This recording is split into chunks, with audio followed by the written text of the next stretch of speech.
Hey guys, this is राजा। सो आप सब लोग कैसे हैं? बहुत दिन बाद फिर से मैं आया आज।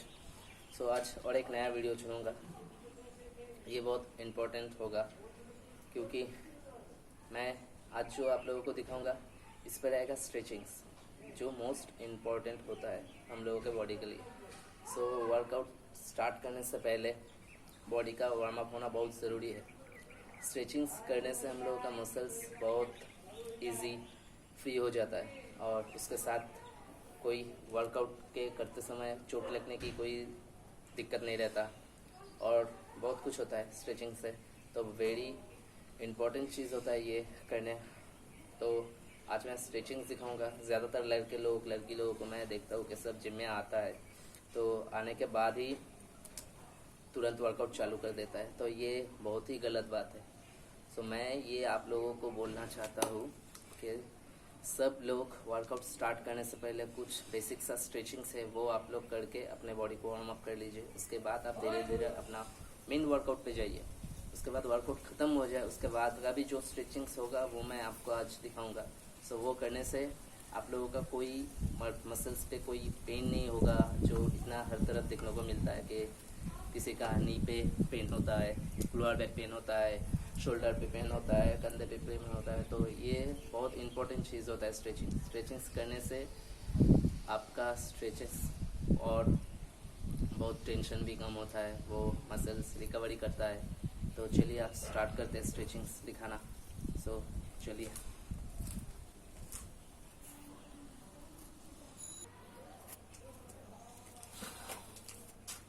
मैं आज पहले अपर बॉडी का स्ट्रेचिंग्स आप लोगों को डेमो दे देता हूँ।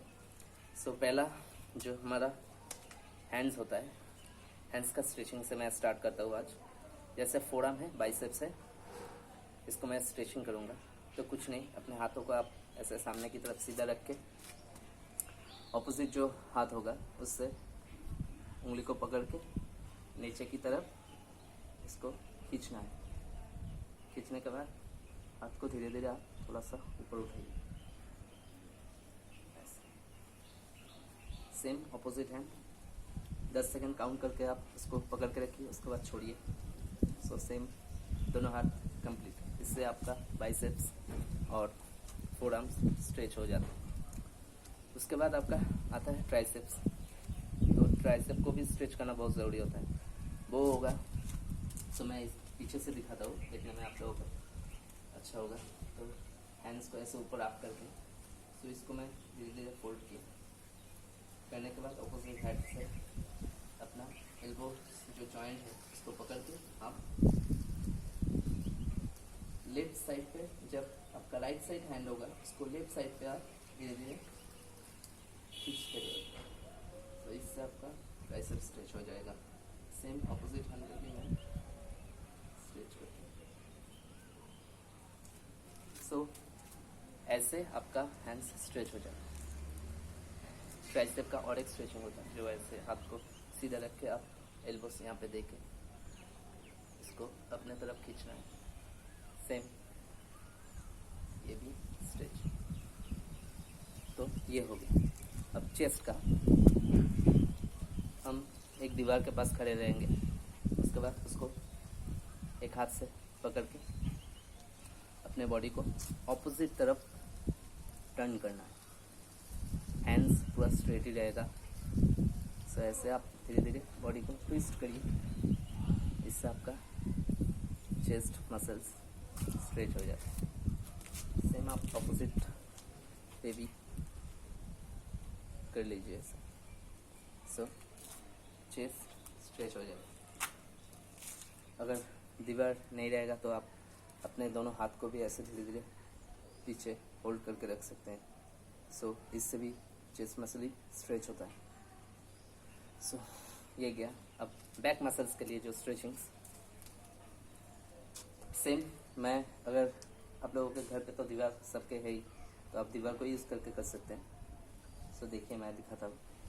दोनों हैंड्स को आप ऊपर की तरफ ऐसे दे दीजिए। देने के बाद थोड़ा सा पीछे चले जाइए।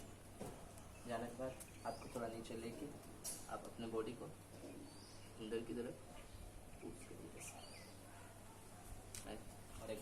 साइड से भी डेमो दे देता हूँ। दोनों हाथ ऐसे देके अपने बॉडी को अंदर की तरफ, तो इससे आपका बैक मसल भी स्ट्रेच हो जाता है।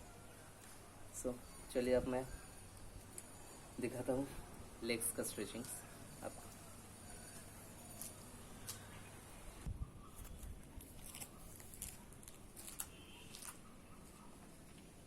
सो अब मैं लेग्स का स्ट्रेचिंग्स दिखा रहा हूँ आप लोगों को।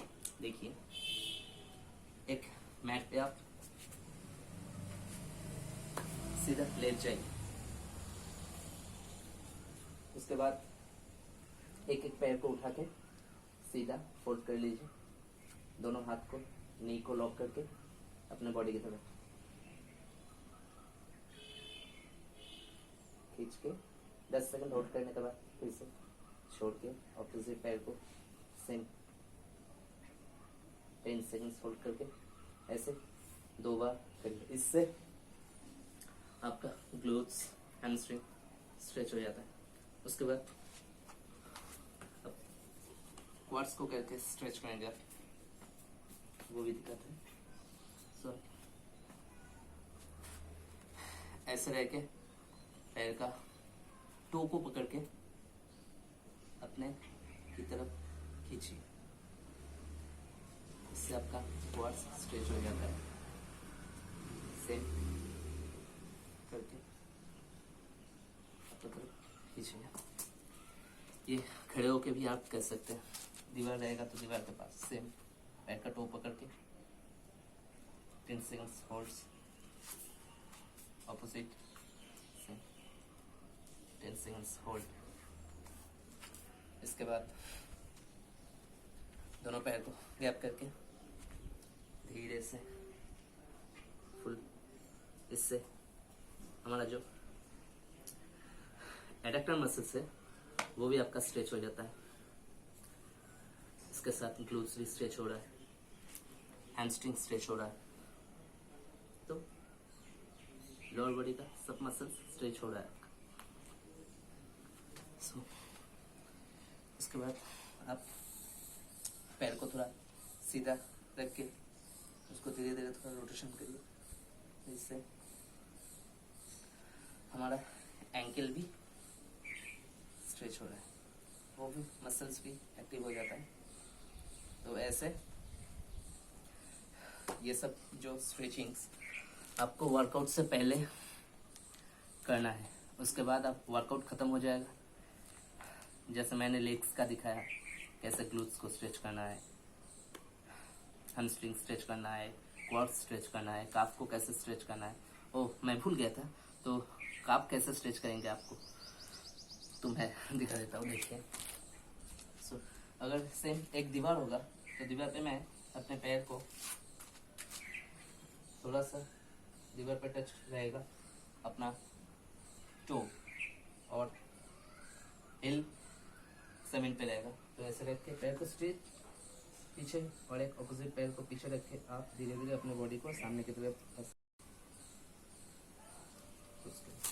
तो इससे आपका कफ मसल्स स्ट्रेच हो जाता है।